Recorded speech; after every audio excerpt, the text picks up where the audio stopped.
अध्याय 66 पौंड्रक और काशीराज का उद्धार।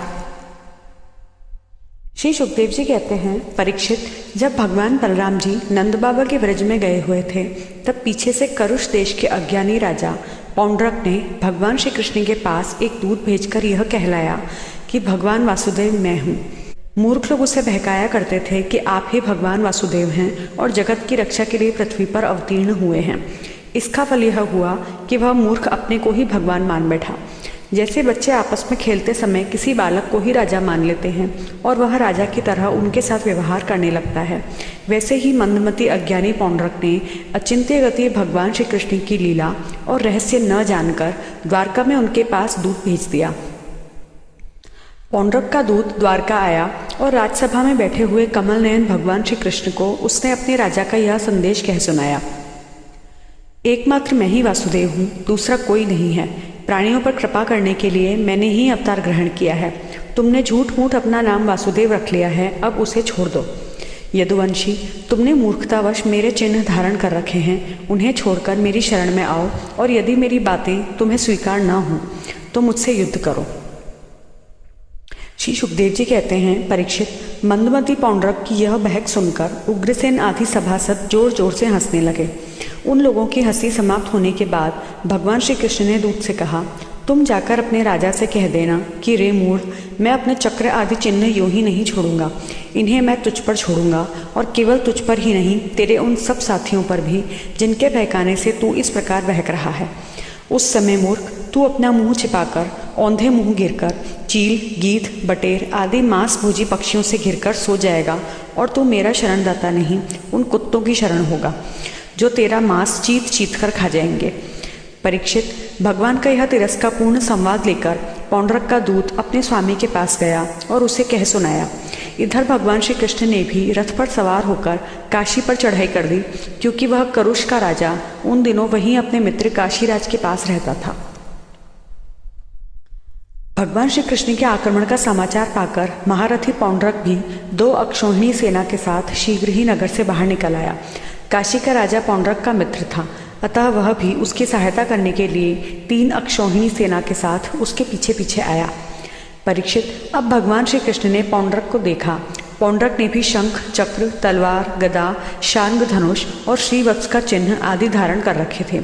उसके वक्षस्थल पर बनावटी कौस्तुभ मणि और वनमाला भी लटक रही थी। उसने रेशमी पीले वस्त्र पहन रखे थे और रथ की ध्वजा पर गरुड़ का चिन्ह भी लगा रखा था। उसके सिर पर अमूल्य मुकुट था और कानों में मकराकृत कुंडल जगमगा रहे थे।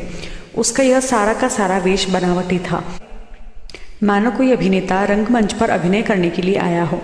उसकी वेशभूषा अपने समान देखकर भगवान श्री कृष्ण खिलखिलाकर हंसने लगे।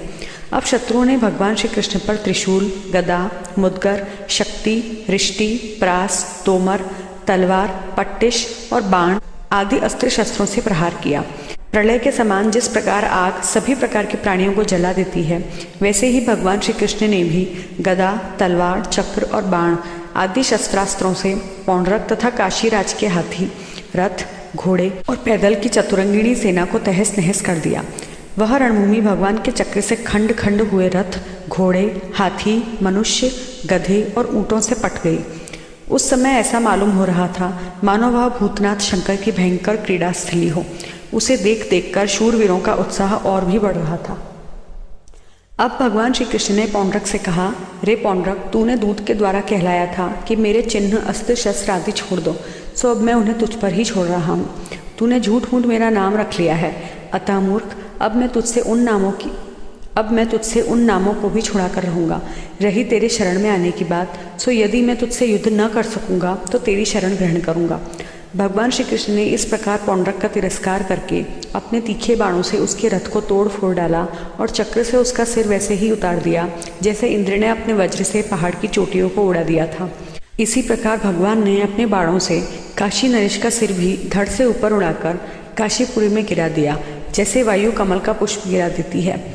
इस प्रकार अपने साथ डाह रखने वाले पौंड्रक को और उसके सखा काशी नरेश को मारकर भगवान श्री कृष्ण अपनी राजधानी द्वारका में लौट आए। उस समय सिद्धगण भगवान की अमृतमयी कथा का गान कर रहे थे। परीक्षित, पौंड्रक भगवान के रूप का, चाहे वह किसी भी भाव से हो, सदा चिंतन करता रहता था।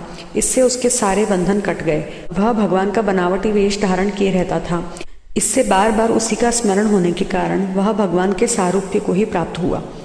इधर काशी में राजमहल के दरवाजे पर एक कुंडल मंडित मुंड गिरा देखकर लोग तरह तरह का संदेह करने लगे और सोचने लगे कि यह क्या है, यह किसका सिर है।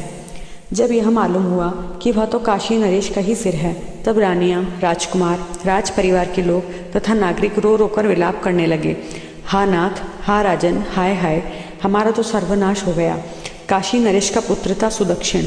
उसने अपने पिता का अंत्येष्टि संस्कार करके मन ही मन यह निश्चय किया कि अपने पितृघाती को मारकर ही मैं पिता के ऋण से उऋण हो सकूंगा।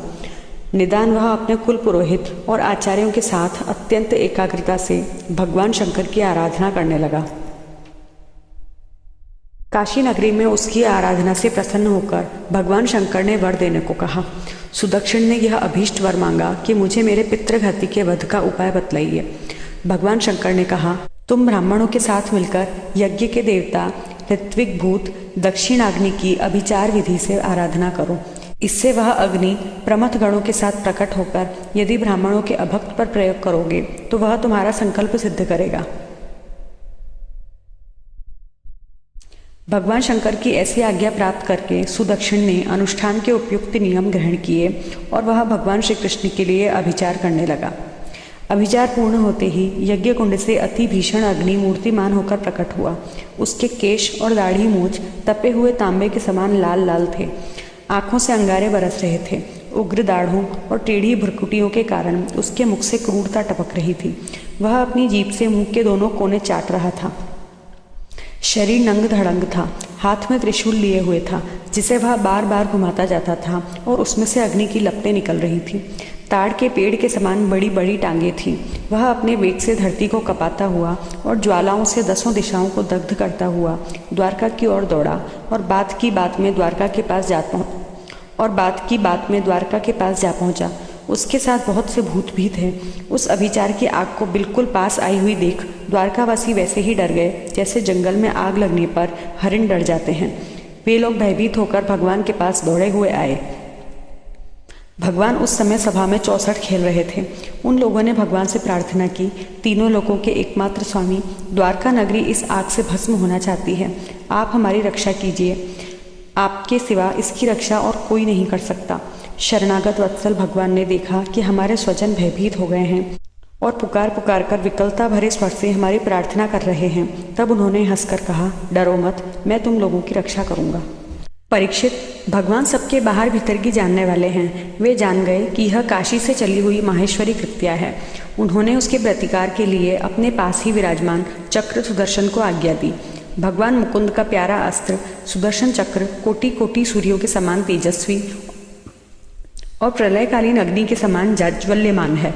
उसके तेज से आकाश, दिशाएं और अंतरिक्ष चमक उठे और अब उसने उस अभिचार अग्नि को कुचल डाला। भगवान श्री कृष्ण के अस्त्र सुदर्शन चक्र की शक्ति से कृत्यारूप आग का मुंह टूट फूट गया। उसका तेज नष्ट हो गया, शक्ति कुंठित हो गई और वह वहां से लौटकर काशी आ गई तथा उसने ऋत्विज आचार्यों के साथ सुदक्षिण को जलाकर भस्म कर दिया। इस प्रकार उसका अभिचार उसी के विनाश का कारण हुआ। कृत्या के पीछे पीछे सुदर्शन चक्र भी काशी पहुंचा। काशी बड़ी विशाल नगरी थी। वह बड़ी बड़ी अटारियों, सभा भवन, बाजार, नगर द्वार, द्वारों के शिखर, चहार दीवारियों, खजाने, हाथी, घोड़े, रथ और अन्नों के गोदाम से सुसज्जित थी। भगवान श्री कृष्ण के सुदर्शन चक्र ने सारी काशी को जलाकर भस्म कर दिया और फिर वह परमानंदमयी लीला करने वाले भगवान श्री कृष्ण के पास लौट आया। जो मनुष्य पुण्य कीर्ति भगवान श्री कृष्ण के इस चरित्र को एकाग्रता के साथ सुनता या सुनाता है, वह सारे पापों से छूट जाता है।